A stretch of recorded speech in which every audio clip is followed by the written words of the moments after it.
Hola a todos, soy Ignacio Ramírez, miembro de directiva de Lírica Disidente. Me encuentro actualmente en Buenos Aires realizando un perfeccionamiento en dirección escénica de ópera en el Instituto Superior de Arte del Teatro Colón. Tengo el agrado de poder estar acá junto a Jimena Belgrano Rawson, una tremenda colaboradora de Lírica Disidente, una guía también en lo personal para mí en mi proceso como director. Y queríamos invitarla a ella como la última actividad de NOI, del Encuentro Nacional de Ópera Independiente, enfocado a la charla sobre la ópera independiente. Así que quiero introducir a Jimena para que ella se pueda presentar como tú quieras. Puedes decir a la gente quién eres, tu formación, todo lo que tú quieras decir para que te conozca la gente que no te conoce. Un gusto, Jimena, estar acá contigo, compartiendo. Un gusto estar con ustedes. Mi nombre es Jimena Belgrano Rawson, soy directora de escena de ópera, soy egresada del Instituto Superior de Arte del Teatro Colón. Inicié mi camino en el teatro, de ahí pasé a la ópera y en los últimos años también me he dedicado mucho a la producción artística. Actualmente soy productora artística del Centro Cultural Kirchner, soy parte del equipo y con un enfoque más particular, digamos, en lo que es la producción de los eventos de música académica. Pero a lo largo de los últimos 20 años he trabajado también tanto en dirección como en producción de teatro y muchos festivales y dentro del rock, el folclore, la música académica, así que genial. Variadito. Sí, quería mencionar que, bueno, a Jimena la conocimos porque Jimena trabajó con Valentina Maldonado. Sí. Cuando ella estuvo acá en Argentina, le mandamos un saludo para cuando vea este video, Valentina. Y ella nos recomendó conversar con Jimena, que es una gran referente en lo que respecta al tema de lo que vamos a conversar, que es la ópera independiente. Así que entremos en ese punto. Ópera independiente. ¿Qué es para ti la ópera independiente, Jimena? Es amplio. La ópera independiente yo creo que fundamentalmente es el espacio donde más se puede desarrollar la experimentación. Vamos, es fundamentalmente un espacio experimental, es un espacio, yo creo que es un espacio que favorece muchísimo la formación tanto de nuevos cantantes como de nuevos directores, escenógrafos, o sea, favorece la formación, pero también es un espacio maravilloso para el desarrollo, porque no tiene las limitaciones, no tiene las limitaciones estéticas, no tiene las limitaciones que uno, es contradictorio lo que voy a decir, cuando uno trabaja en una gran sala de ópera, uno tiene muchísimos más recursos que en el ámbito independiente, claro, pero se enfrenta quizás a otras limitaciones que tienen más que ver con cuál es el mercado que en ese momento está funcionando, cuál es la perspectiva que tienen sobre la ópera los programadores de esas salas. La elite también, comentamos que la ópera es algo que se considera mucho de elite. Entonces también ahí... Sí, yo ahí tengo mis disidencias, pero sí, hay un público de ópera que espera ver determinadas cosas, claro, y hay casas de ópera que necesitan poder mostrar dentro de su programación esas cosas para poder seguir sosteniendo ese público que las sostiene. Exacto. Entonces, no necesariamente son espacios de experimentación. Y la ópera independiente, para el desarrollo de un director, es un gran espacio de experimentación. Y la limitación en materia de recursos también favorece mucho la experimentación. Claro, con lo que uno tiene que claro, hacer. ¿qué hacemos con estos recursos que tenemos y cómo podemos volar con eso y cómo podemos expresarnos a través de eso? O sea, yo creo que es importante ver el límite también como una posibilidad de desarrollo. Exacto. ¿Cómo se mantiene la ópera independiente? ¿Cómo se logra sustentar? ¿Cómo se logra financiar en algunos aspectos? Lo menciono porque nosotros, Lírica Disidente, somos una compañía de ópera independiente y en Chile hay varias compañías de óperas independientes que buscamos desesperadamente el cómo hacer más. O sea, siempre está la necesidad del artista de hacer cosas. Entonces, ¿cómo acá, desde tu experiencia, sí, se logra, se puede? Bueno, tengo una mala noticia. No se puede. La ópera independiente no es sustentable, pero no es porque la ópera independiente no sea sustentable. la ópera no es sustentable. Claro. ¿Sí? Por eso vemos muy pocas casas de ópera privadas en el mundo. Normalmente están vinculadas a lo estatal porque necesitan el subsidio de lo estatal. El abono no cubre el costo de lo que es el mantenimiento de un espacio más el costo de una producción. Perfecto. Entonces, no es sustentable la ópera en sí misma. ¿Cómo se sustenta la ópera independiente en un país como la Argentina? Yo creo que se sustenta porque hay mucho deseo, porque hay mucha gente joven que en los últimos años entró al universo de la ópera y que tiene mucha energía y que pone mucha de su energía y que pone mucho de su presupuesto sacado de otros espacios, ¿no? Y bueno, y en una permanente construcción con el público. Exacto. Ahí uno dice, cuando uno en una permanente construcción con el público, cuando uno logra llevar hacia la ópera independiente parte del público habitual, pero a su vez se toma el trabajo de construir un nuevo público para esa ópera, ahí empieza quizás a ser más sustentable. Y después tenemos el universo de los subsidios. Pero así y todo, no puedo decir la ópera independiente es sustentable en sí misma o se puede vivir de la ópera independiente. Claro, podemos decir que son las ganas finalmente de los equipos de poder hacer algo y buscar la forma. Claro, se entiende. Son las ganas, o sea, creo que es el tema de las ganas y la sustentabilidad atraviesa a todas las artes. Claro. Quizás yo te podría decir, se puede vivir del teatro independiente. Claro. Pero vivir de la ópera independiente es mucho más difícil porque el costo es mucho más grande. Claro. En el teatro independiente nosotros podemos hacer maravillas con un espacio pequeño, muchas funciones.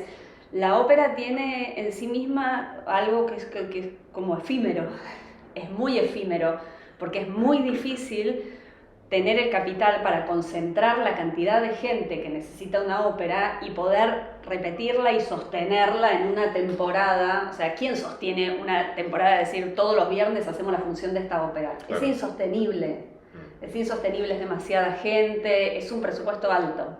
Entiendo. Entonces tiene ese carácter más efímero que el teatro, que puede estar meses haciendo temporadas. Claro, son casi momentos en los que la ópera independiente funciona, un momento particular y listo, después ya no se puede hacer más porque no se puede sostener. Y no se puede sostener. O sea, podemos pensar que quizás en algún momento, si ese auge que está habiendo entre la gente joven que decide dedicarse a la ópera se tradujera al público. Claro. Entonces, pero eso es algo que no podemos controlar, digamos. Podemos trabajar en la formación de audiencias. Claro. Pero no podemos garantizar que se mantenga, claro. Ese es un punto que quería conversar contigo sobre el crear nuevas audiencias. Es parte, yo creo, de las ideas de quienes armamos compañías nuevas con gente joven que desea hacer cosas, y particularmente es la idea de cómo descentralizar la ópera, que sabemos que en todas partes está muy centralizada para ciertos grupos que pueden acceder más fácilmente por distancia, por economía, por X motivos, y la ópera independiente funciona como un nexo, a mi criterio, entre los públicos nuevos, sí. Acercar más la ópera o un lenguaje musical o un lenguaje artístico a nuevas audiencias. Sí. ¿Cómo es en tu experiencia? ¿Cómo se ha hecho? ¿Cómo lo has vivido? Nosotros, por ejemplo, con Lírica Lado B, es algo que charlamos mucho y que tratamos de poner en práctica desde diversos lugares. Sí, la ópera independiente es un buen espacio para la generación de nuevas audiencias. Pero hay un punto en el que también se necesita de la audiencia tradicional, porque es la que nos va a garantizar, digamos, ese posible ingreso. Entonces, uno al público tradicional lo puede conseguir a través de una buena calidad musical.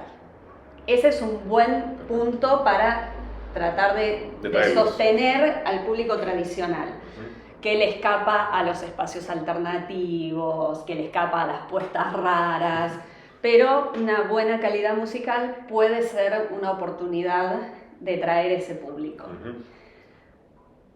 Después, a partir de ahí, y el trabajo de crear una nueva audiencia, creo que va desde muchos lugares.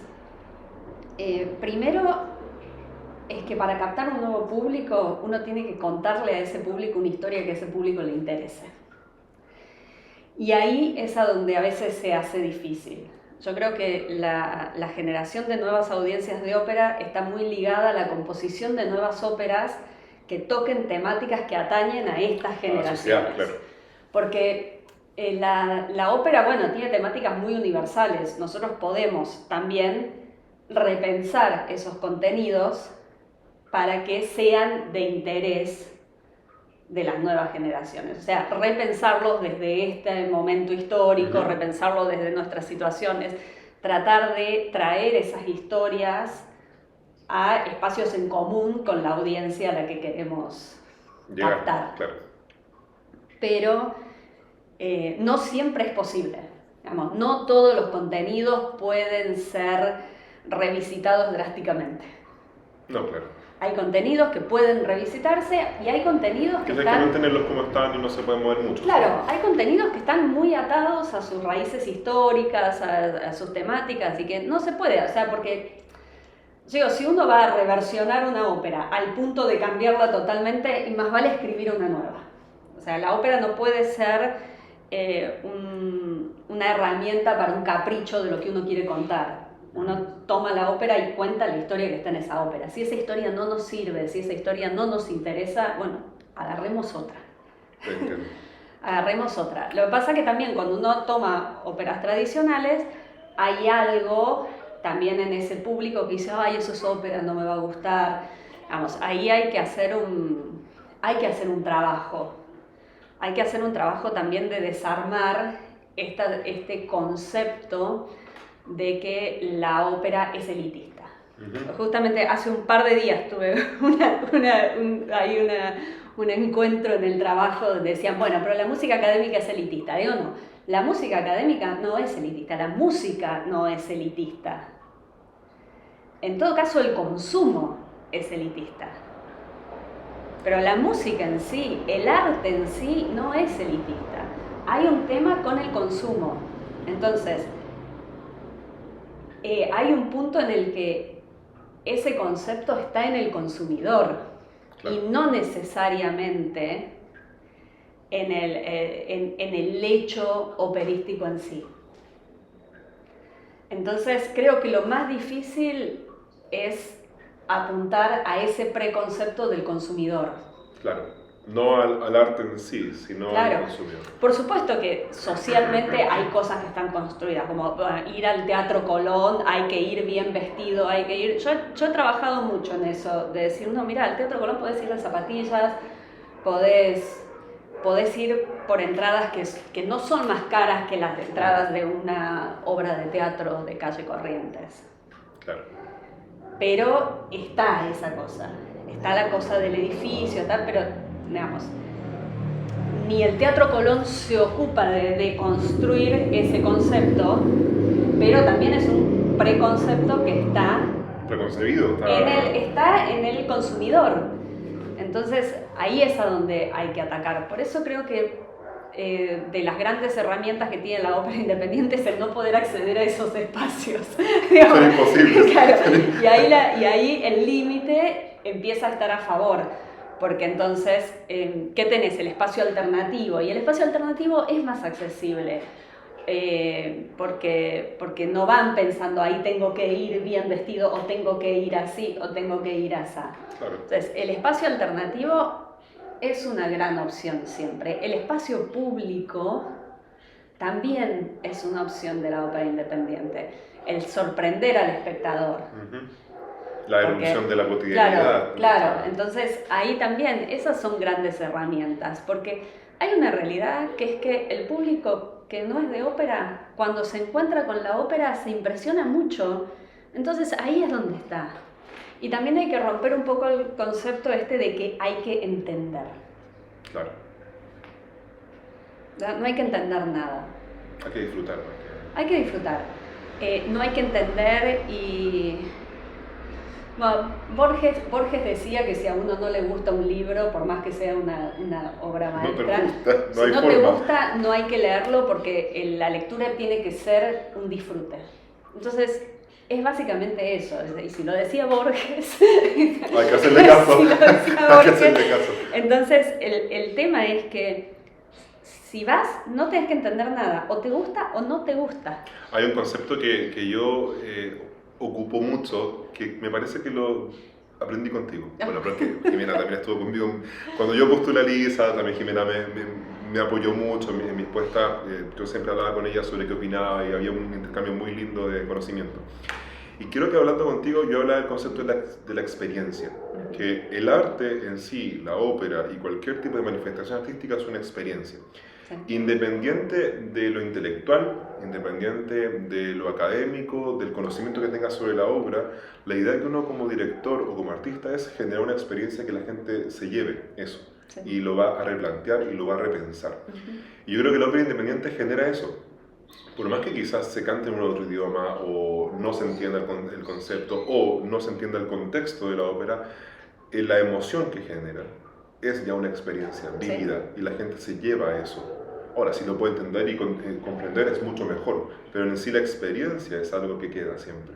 Sí, y la ópera tiene recursos que apelan directamente a la corporalidad, además del espectador.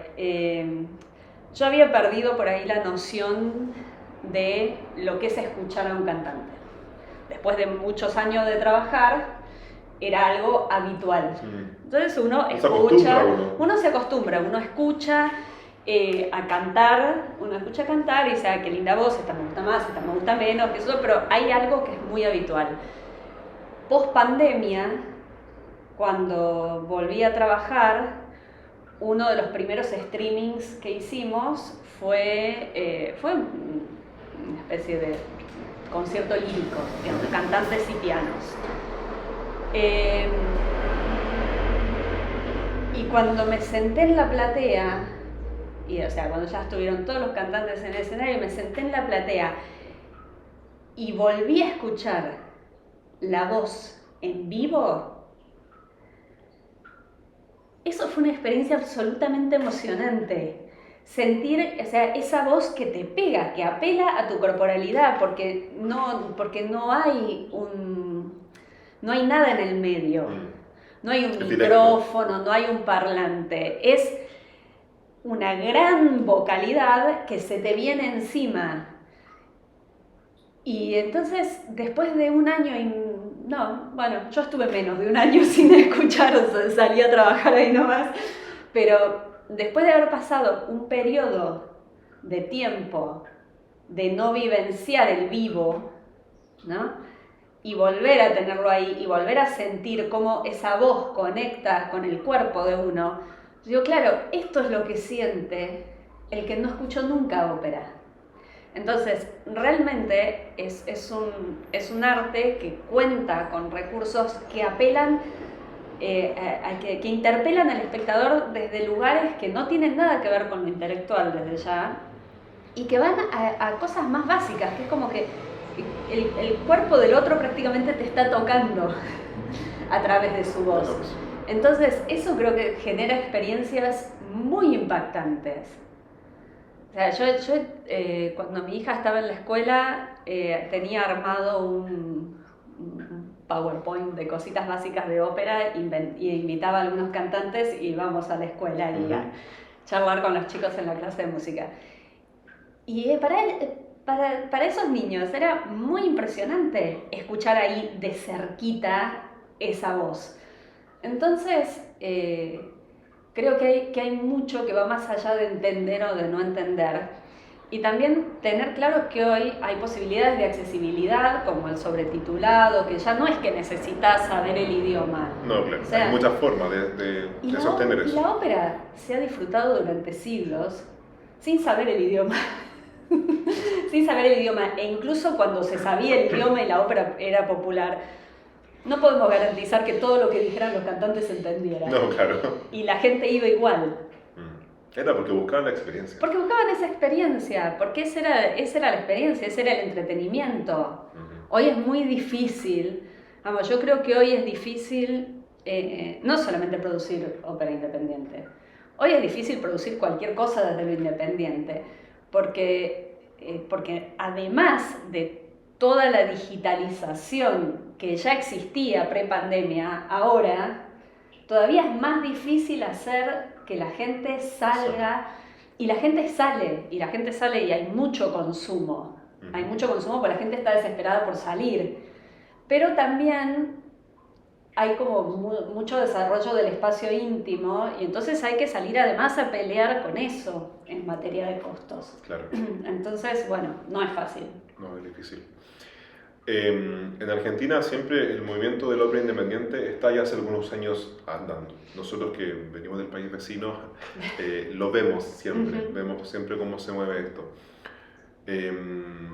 ¿Qué consejo podrías tú dar como directora escénica, como artista, trabajadora férrea de la ópera independiente a las compañías como nosotros que estamos adentrándonos quizás hace ya algún tiempo, pero en sí buscando lo que estamos conversando, generar la experiencia, generar el acercamiento, generar más audiencias, más públicos que se acerquen a un lenguaje que no conocen porque no los han dejado conocer o porque independiente de lo que sea no pueden hacerlo? ¿Qué consejo nos podrías dar tú como una lumbrera hacia las compañías? Yo creo que es importante juntarse. Ese creo que es ya un primer paso muy importante. O sea, juntarse con otras personas que tengan el mismo deseo. Armar un equipo con pautas claras. Yo creo que eso es importante. No alcanza solamente... Con las ganas. No alcanza con las ganas. Todo equipo necesita tener una dinámica de equipo que funcione. Si no, se convierte todo en una maraña de cosas que se empieza a ser insostenible. Entonces yo creo que es importante juntarse y es importante tener pautas de equipo claro, tener roles claros, poder dialogar mucho en todos los aspectos. Creo que primero hay que trabajar en esa situación de equipo. Claro. Porque la instancia de la producción es una instancia difícil. Es una instancia difícil desde lo financiero y es una instancia difícil desde lo energético. Uno tiene que poner mucha energía en un espacio y en una actividad que está haciendo, por lo general, por fuera de otra actividad. Entonces, se hace muy frustrante cuando eso no funciona. O sea, yo creo que es importante decir, bueno, este es el equipo de gente con el que yo voy a trabajar y tiene que haber mucho diálogo antes de esa instancia, para que esa instancia pueda ser realmente una experiencia fructífera donde uno diga, bueno, puse toda mi energía acá, pero esto llegó a algún puerto. Porque lo difícil es el manejo de esa energía de uno, de todas esas ganas, cuando empiezan los problemas personales con el resto de los compañeros. Entonces creo que eso es algo importante. Yo creo que tuve mucha suerte con mis equipos dentro de la ópera independiente, pero a lo largo de los años veo que eso puede ser muy decepcionante a veces, muy decepcionante. Entonces, quizás de este recorrido, a alguien que está arrancando, le diría que empiecen por ahí. Por buscar la conexión. Por agruparse y por asegurarse de que hay más puntos en común que solo el hacer. Eso para arrancar. Lo básico. Eso para arrancar. Después de ahí, es como que hay cosas que hay que tener en cuenta desde lo que tiene que ver con la producción en sí, y hay cosas que yo creo que tienen mucho que ver con lo personal y que son las que menos se hablan. Yo creo que tiene que haber un gran control de la ansiedad. Eso es importantísimo, porque ya que uno va a hacer algo que requiere tanto esfuerzo, no hay que apurarlo. no hay que apurarlo. Es un proceso, hay que dejarlo. Es un proceso, sí. Es un proceso. O sea, todo proceso artístico se llama proceso artístico porque es un proceso, porque toma tiempo. Después hay un resultado. Yo creo que lo que menos disfruto es el momento de la función. Porque como que, ya está. Ya está. Ahí está. Qué lindo. Qué lindo. Esto era. Muchas veces ni siquiera miro la función. A mí me gusta quedarme como en la pata mirando para el lado del público. O sea, como que mi espectáculo es el otro. Mi espectáculo es ese. Ver cómo reacciona, claro. Es ver qué le pasa a la gente. Claro. Pero me parece que es como muy importante tener claro que ahí hay un proceso, que es largo. Sí, es cierto, uno recuerda, me pasó con Hijo Pródigo, uno recuerda el proceso. Claro. Yo ahora que me pongo a pensar en lo que dices, claro, me acuerdo de los ensayos, de la parte creativa, con los vestuarios, con la escenografía que teníamos, que era ¿sí? Muy escueta, y también el proceso de ensayo con los cantantes, y ahí eso uno recuerda, y después dice, bueno, la función y se acabó. Claro. Y eso es todo. Y eso es todo. Por eso, es algo que es muy efímero. Es algo que es muy efímero, entonces ya que es tan efímero, creo que es importante ganarle la ansiedad, porque en la ansiedad es donde vamos a perder plata, además, plata y energía, que si nosotros queremos continuar haciendo esto, la vamos a necesitar. Entonces, darle a los procesos su tiempo, no tratar de apurar, no es como tipo, tenemos que hacer algo este año sí o sí, y no, quizás no es el momento. Entonces quizás hay que hacerlo cuando ya después uno tiene un montón de limitaciones que te dan tiempos, subsidios, plazos. Entonces como que, digo, cuando uno arranca, las primeras cosas que uno hace normalmente van sin subsidios, sin nada, bueno, ahí hay que darse los tiempos. Ahí hay que darse los tiempos. Creo que cuando uno encuentra un proyecto, está bueno invertir en eso. Invertir, y hablo de invertir económicamente, no solo de tiempos. Creo que cuando uno encuentra un proyecto y encuentra un equipo y un proyecto, está bueno invertir. Decir, bueno, yo puedo poner poquita plata acá, pero ponerla. Porque esa inversión va a sumar al proyecto. Y ese proyecto que yo logre llevar a cabo con esa inversión, va a ser después quizás el único video que tengo para otro proyecto. Entonces a mí sí me parece importante que exista de algún modo esa inversión. O sea, yo, mi primera ópera la dirigí en un contexto de estudio, donde algunas cosas nos daban, otras podíamos sacar, pero en ese momento yo sí invertí en el vestuario. Yo sabía que ese vestuario que yo quería no lo iba a encontrar porque quería cositas muy particulares, entonces invertí en ese vestuario. Y conseguí una cámara y fue un video malísimo. Fue un video malísimo, pero fue un video que a mí me abrió un montón de puertas después. Y cuando fui a mi proyecto siguiente, y bueno, y ahí me ayudó mi papá, y entonces alquilé unas luces. Más allá de las que tenía el teatro, alquilé otras luces que necesitaba y compramos un par de cosas más que hicieron al vestuario. Y eso también, entonces ahí de nuevo hubo otro videíto y fuimos sumando. Pero entonces uno va construyendo así. De a poquito. De a poco, pero invertir y registrar. Vamos, si eso es lo que uno quiere hacer, entonces es importante invertir y registrar. Y si no puede invertir, menos es más. Menos es más. Si uno no puede invertir, entonces lo mejor es ir con lo que hay, sin cosas extras, el espacio vacío de Peter Brook, ¿sí? Pero con conceptos, con ideas. Y trabajar esos conceptos y esas ideas en ese espacio vacío. Si eso está claro, está. Si el concepto y la idea son potentes, no necesitan del espacio. Entonces, y registrarlo. Porque lo que nosotros tenemos que lograr es que eso que queremos hacer suceda. Claro. Suceda en el escenario. Si sucede en el escenario, va a suceder para el público. Entonces, tenemos una idea y un concepto potente, bueno, que suceda. con los elementos que tenemos. Si podemos invertir, pensamos muy bien en qué invertir. O sea, ¿qué es lo que más suma en esta producción? Claro, ¿qué es lo que más suma? O sea, ¿suma colgar una tela o suma un elemento de utilería? Y son decisiones que uno toma. Claro, no cuelgo la tela solo para que haya algo.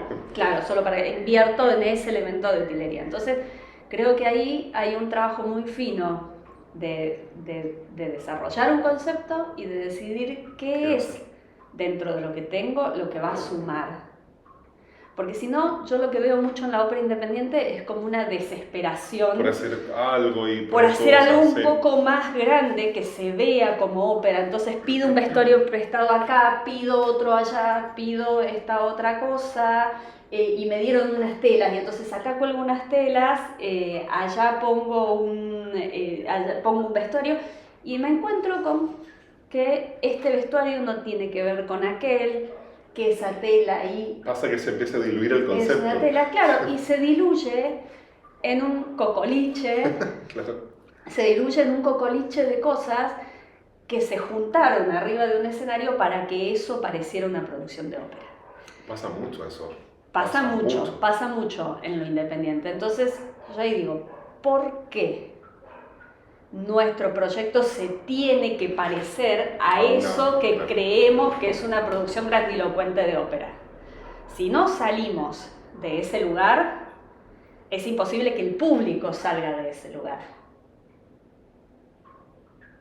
Si nosotros como productores, como hacedores de ópera, no salimos de la grandilocuencia, de los vestidos, de la opulencia, no podemos hacer que el público salga del concepto de la élite. Lo que pasa es que el público viene y se encuentra con esa versión pobre de la opulencia. Entonces deja de ser atractivo. Entonces si no hay opulencia, es mejor que no haya nada. Que haya una idea. Exacto, un concepto, o sea, que se desarrolle el concepto como corresponde. Claro, porque la opulencia es atractiva cuando funciona. Cuando hay dorado, o sea, esa es la opulencia atractiva. No la opulencia. Lo otro... Es un intento desesperado por mostrar algo. Claro. Lo otro es la mona vestida de seda, digamos. Sí. Pero, digamos, sí. Es eso. Entonces, creo que desde la ópera independiente es importante eso, salir nosotros como hacedores de ópera independiente de este concepto de que la ópera tiene que estar vinculada a la opulencia. Porque si no, tampoco vamos a sacar al público de ese lugar y lo que vamos a tener son cosas a medio camino. Perfecto. Sí, es muy importante eso. O sea, me quedé pensando un buen rato porque yo particularmente como nuevo en la dirección, uno intenta siempre impresionar. Y a veces uno cae en eso, en la idea de impresionar con muchas cosas. Y en el transcurso de la idea uno se pone a pensar, no, esto no es necesario, lo saco, esto tampoco. Porque me nubla el concepto, me nubla la idea. Y finalmente lo que hablamos, la gente cuando se va después de un espectáculo, ¿qué va a recordar? ¿Con qué se va a ir a la casa? ¿Con el vestuario? ¿Con la escenografía? ¿Con el concepto? ¿Con las voces? ¿Con la orquesta? Pero ¿con qué se va a ir? Yo creo que también es como, a mí me pasa que intento trabajar según lo que la gente se quiere llevar. Si yo quiero que la gente se lleve un vestuario maravilloso, hacemos un vestuario maravilloso, buscamos un fondo, lo que sea. Pero si ese no es el enfoque, claro, termina siendo un decorado, termina siendo solamente un decorado. Sí, pero además hay algo que yo he ido a ver producciones con escenografías absolutamente maravillosas. O sea, que vos decís desde lo escenográfico, decís, qué maravilloso este decorado. Porque no necesariamente tenía una función dramática. No, porque a veces también, son decisiones, finalmente. A veces sí, son decisiones y a veces determinadas óperas necesitan un marco de opulencia, digamos, lo necesitan para contar esa historia y si el dinero está, no está mal que haya un decorado, ¿no? Pero yo he ido a ver cosas que se abría el telón y vos decías, ¡wow! Pero una ópera dura 3 horas a veces. Eso que fue wow, ¿cómo lo sostengo? Después de 3 horas, te aburrís de verlo. Entonces, si no está pasando nada en el escenario, a mí no me sumó eso que me impresionó. ¿Qué es esto? O sea, se abrió el telón y me impresioné. Porque funciona como un decorado. Claro, pero después de impresionarme necesito que suceda algo, porque si no a las 3 horas me quiero matar. Claro, porque pasa que a veces eso no es funcional. No. Como no es funcional, pasa que es un decorado y es solamente recreacional de vista. Es como sentarse a mirar un cuadro por 3 horas. Claro, exacto. Yo me duermo. Claro. Porque además la música me da sueño. Entonces, lo que me termina pasando es que al primer atisbo de intervalo me voy. Claro. Ya ni siquiera espero el segundo wow del segundo decorado del segundo acto. No lo espero porque me da sueño. Claro. Y porque empiezo a pensar que es mucho más divertido irme a tomar un vino y comer.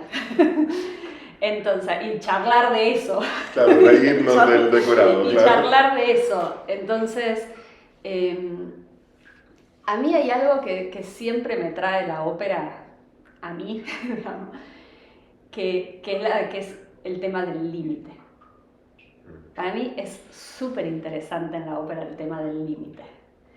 Y por lo menos particularmente en mi trabajo siempre ha sido un motivador y no algo que me frustre.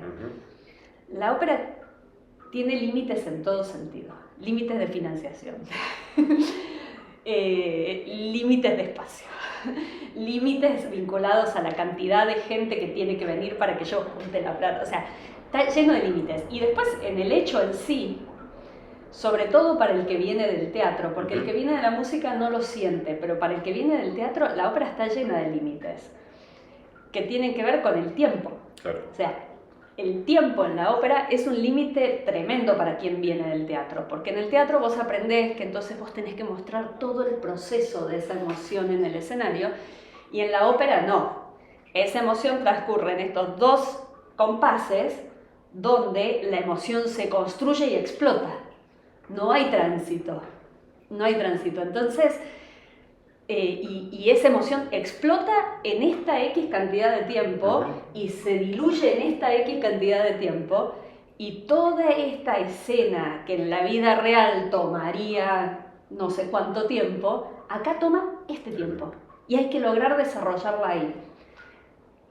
Entonces, a mí me parece fascinante pensar el universo del límite en el mundo de la ópera y decir, bueno, ¿cómo ese límite se convierte en mi amigo?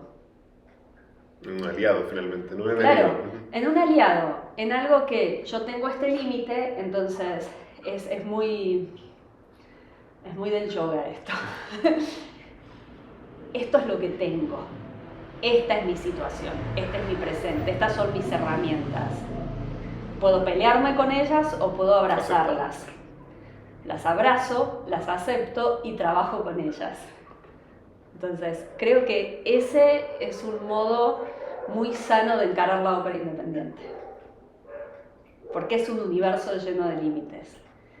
O convierto esos límites en mis amigos, o voy a estar chocándome con paredes constantemente. Exacto, sí, toda la razón. No he pensado en eso. Es una muy buena forma de pensarlo. Yo creo que estamos en el tiempo, Jimena. Agradecerte, en primer lugar, por el espacio aquí en tu estudio, en primer lugar, por tu tiempo, por tu dedicación. Como te mencioné, y te lo he mencionado en varias oportunidades, en lo personal para mí ha sido una guía, tu persona, en todo mi proceso, y yo esto también lo llevo, lo construyo a partir de lo que hago en la compañía o con las cosas que estoy haciendo. Así que bueno, me gustaría que pudieras dejar un mensaje para quienes vayan a ver esta charla. Sobre lo que tú quieras, te dejo el espacio abierto para que te comuniques con la gente, así que el espacio es tuyo. Bueno, creo que fundamentalmente hay algo que vos mencionabas que tiene que ver con esto de que la ópera independiente en la Argentina tiene mucho desarrollo y en Chile todavía está como en veremos. Yo tengo, creo que por lo menos 20 años en el universo de la ópera independiente, un poquito más del teatro independiente, y esto que ustedes ven hoy no era hace 20 años.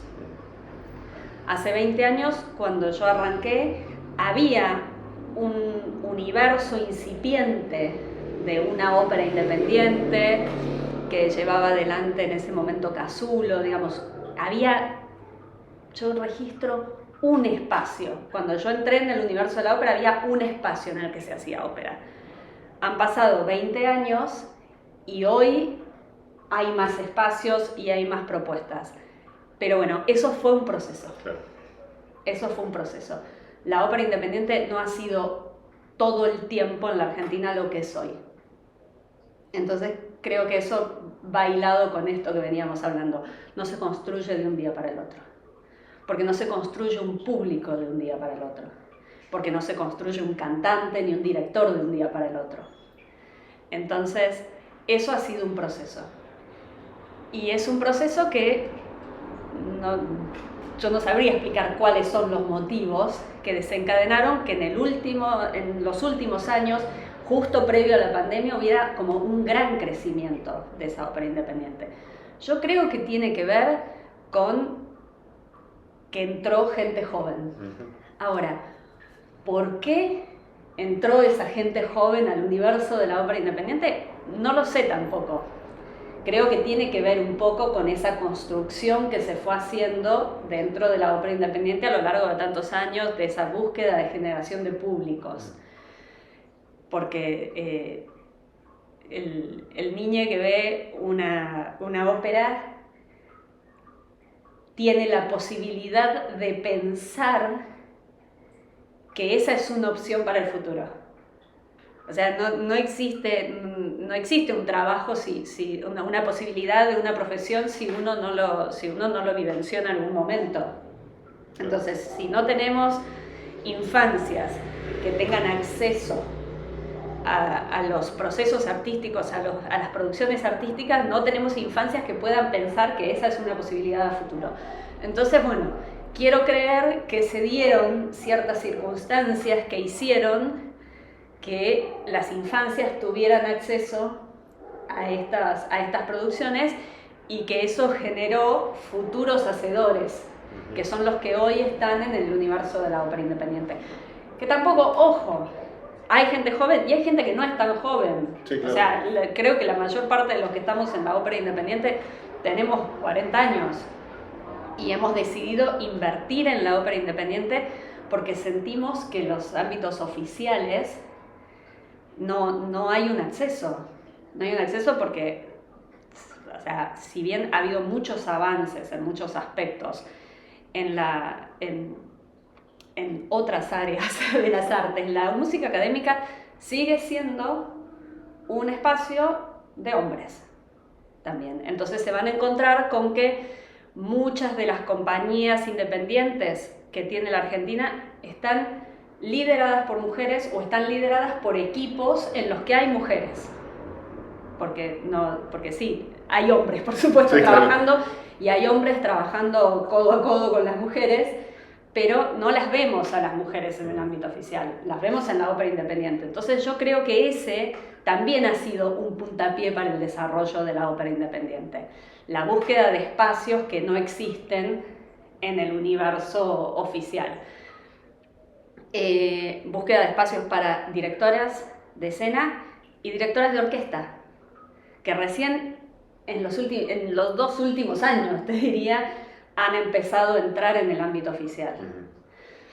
Y también porque en el ámbito oficial no hay espacio para los jóvenes. Claro. Ese es otro tema. Entonces, la juventud no tiene un espacio ahí. Entonces, si yo quiero desarrollar mi carrera, o me siento a esperar que suceda aquello, que no va a suceder si yo no dirijo en el medio, o me pongo a producir. Entonces, eso yo digo, bueno, ¿cómo fue que sucedió esto en los últimos 20 años? Y bueno, hubo gente que no encontró espacios y se volcó hacia lo independiente. Entonces, es un proceso. Es un proceso que quizás Chile todavía tiene que vivir. Todavía tiene que aparecer ese universo de directores, directoras, buscando espacios que no existen. Claro, claro. Digamos, no nace de la demanda del público, nace de la necesidad del artista. Entonces, hoy, por ejemplo, en este momento se está conformando por primera vez una asociación de compañías independientes de ópera, que es OIR, que está en proceso de formación, donde hay gente que le está poniendo realmente el cuerpo a ese proceso de lograr juntar a las compañías independientes de ópera de la Argentina en pos de una asociación que pueda promover esa actividad. Digamos, desde lo político, no desde la producción, sino tener una agrupación que funcione como fuerza política para pelear por subsidios, necesidades de los artistas, digamos, que es lo mismo que sucedió con Clara, la Asociación de Cantantes Líricos. Pero a ver, tuvo que venir una pandemia para que los cantantes líricos se juntaran y dijeran, che, nos quedamos sin trabajo, ¿qué podemos hacer juntos? Entonces, todas esas cosas son procesos. Previo a eso, nadie logró llevar adelante un gremio de cantantes. Es un proceso. Entonces, es un proceso y forma parte de otros procesos, de la necesidad de juntarse, de la necesidad de poder trabajar de lo que uno estudió y de lo que uno quiere hacer, de la necesidad de luchar por espacios, por derechos, por un montón de cosas. Entonces, creo que es importante juntarse. Agruparse, organizarse y empezar a producir. Pero empezar a producir inteligentemente, para que eso funcione en términos de financiación y en términos de salud mental, física y energética de uno como productor. Exacto. Sí, sí. Entonces, yo les diría que si algo hay que aprender, quizás tiene que ver con aprender de eso. De eso. Exacto. De cómo uno se autogestiona para poder gestionar a otros en el mundo del arte. Claro. Perfecto. Jimena, muchas gracias por tu tiempo nuevamente, por el espacio que tú has habilitado. Tremenda colaboradora de Lírica Disidente y esperamos que siempre sea así. O sea, es lo que nosotros queremos. Hablo en nombre de Nicolás y de Camila.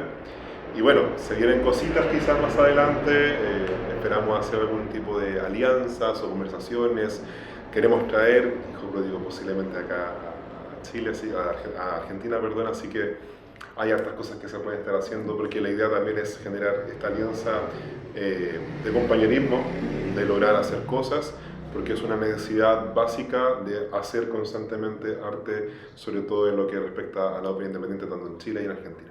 Así que muchas gracias por tu tiempo y estamos en otra oportunidad. Nos vemos pronto.